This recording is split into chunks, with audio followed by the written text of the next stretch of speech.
왜 이렇게 식었죠? 문제는 열정이 식어있는 그리스도인들이 너무 많이 보이는 겁니다. 왜 이렇게 식었죠? 청년의 상징이 뭐예요? 힘입니다. 왜 이렇게 식었죠? 뜨겁게 교회를 사랑하지 않고 이상하잖아요. 처음에는 성경을 보는 양이 줄어듭니다. 형식화됩니다. 거의 안 봅니다. 그것이 습관되면 안 보는 게 일상생활이에요. 거의 안 보고 삽니다.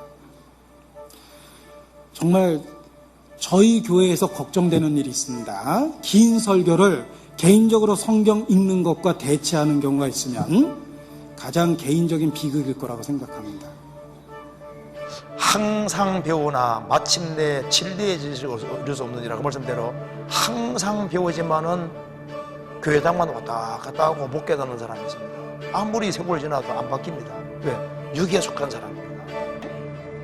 세상적으로는 너무나도 밝아진 시대, 그러나 하나님에 대해서는 너무 무지한 시대, 그것이 우리 시대가 아닐까.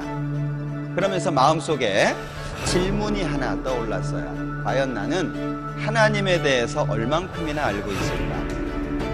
세상을 바라보는 눈은 점점 밝아지고 세상의 이치를 따지는 것은 너무나도 세련되져 가는데 하나님에 대해서 과연 얼만큼 알까? 여기에 모여있는 우리들은 성경을 어느 정도로 읽고 있는 걸까? 만약에 말이에요, 수요일이나 주일이나 이런 말씀 시간 외에 내가 성경을 전혀 읽지 않는다면 둘 중에 하나일 거예요. 영혼이 죽었거나 아니면 너무 큰 병이 될 거예요. TV 보는 시간이 많습니까? 성경 보는 시간이 많습니까? 찬송하는 시간이 많습니까? 스마트폰 쳐다보는 시간이 많습니까? 내가 하나님에 대해서 골몰하는 시간이 많습니까? 아니면 텔레비전을 보면서 그냥 웃고 있는 시간이 많습니까? 우리의 신앙은 위기 속에 있다라고 하는 걸 기억하셔야 돼요. 내 신앙은 위기 속에 있어요. 말씀이 많은 건 중요하지 않아요. 그 말씀이 과연 나를 얼만큼 어느 정도나 붙들어 줄 수 있냐 하는 거예요. 앞으로 어떤 어려움이 다가올지 우리는 알 수 없습니다. 깊이가 생기지 않는 하나님의 말씀은 오히려 자신을 해치는 도구가 될 수도 있어요. 여러분 인생에서 물어볼게요. 제일 중요한 게 뭐라고 생각해요?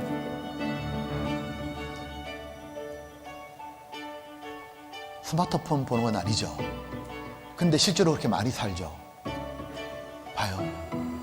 성경을 내가 배우는 것, 이걸 내 인생에 제일 중요한 거 생각하냐고. 내가 그걸 제일 중요하게 생각하는 사람은 일주일 스케줄 딱 짤 때 어떻게 짜느냐 하면 일단 말씀 있는 시간은 다 비웁니다. 그 사람 나중에 봐요. 하나님 앞에 중요한 사람 되지. 하나님은 하나님 마음에 합한 사람을 사용하시잖아요. 그러니까 그런 사람은 나머지도 하나님이 다 도와주는 거예요. 먼저 그의 나라 의를 구하고 있기 때문에 먹고 사는 문제도 다 도와주는 게 있는 겁니다. 아버지의 말씀을 내 마음에 담는 방법이 무엇입니까? 이사야 55장 3절, 귀를 기울이고 듣는 것. 귀를 기울이고 들으면 마음에 담겨지고 말씀이 내 마음에 딱 새겨지면 살리라 삽니다. 육신을 이기고 삽니다.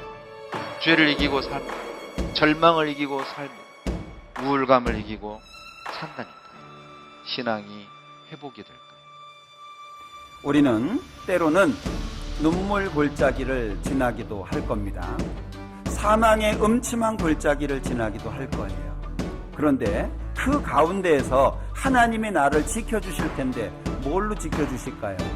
하나님이 구름 타고 내려와 가지고 지켜주시겠어요? 아니면 기적과 이적을 통해서 지켜주시겠어요? 그 말씀을 통해서, 그 말씀이 나를 위로해주고 붙잡아주고 세워주고 사람이 주지 못하는 위로를 하나님께서 말씀을 통해서 주시잖아요. 성경을 자세히 보는 사람은 자생각까지 다 드러납니다. 그걸 자세히 보면 얼굴에 티브도까지 다 알잖아요. 성경 자세히 보면 자기의 큰 단점뿐만 아니라 작은 죄도 다 보이는 거예요. 말씀 가까이 하는 사람은. 그래서 양심에 찔리잖아요. 그러니까 점점 겸손한 사람이 되는 거예요. 점점 하나님의 은혜와 축복을 받게 됩니다. 사람이 왜 교만해집니까? 비춰보는 게 없잖아요. 반성하는 게 없잖아요. 왜 작년에 올해 똑같아요? 반성이 없잖아요. 사실 우리가 구원받고 정상적으로 자라기만 했다면 훨씬 더 많은 사람이 구원받을 수 있었던 겁니다. 그렇기 때문에 내가 정상적으로 성장하지 못함으로 나 때문에 많은 사람이 실족하고 많은 사람들이 이루어졌다는 것도 생각이 돼요. 그리스도를 더 알고자 하는 그런 열망이 있냐 그 말입니다. 우리가 사실 최고로 집중하고 알아야 될 분이 누구냐면 하나님에 대한 지식인 거예요. 내가 구원을 받았다고 하지만 하나님을 얼만큼 알고 있냐 그 말입니다. 그리고 하나님을 알기 위해서는 이 세상 지식을 위해서도 많은 시간이 투자가 돼야 되는데 하나님을 아는데 알기 위해서 그 시간을 조금 투자하고서 신앙생활 잘하려고 하고 하나님을 잘하려고 그리고 신앙 성장을 제대로 하려고 하고 그게 합당한 마음이 아니다 그 말입니다. 구원받은 우리들은 죄를 짓기 싫죠. 죄에서 벗어나고 싶고 죄를 멀리하고 싶고 죄를 이기고 싶죠. 하나님 앞에서 깨끗하게 살고 싶어요. 그렇다면 성경으로 달려오셔요. 그렇다면 성경으로 달려오셔요. 성경을 자세히 알려고 성경으로 뛰어오셔요.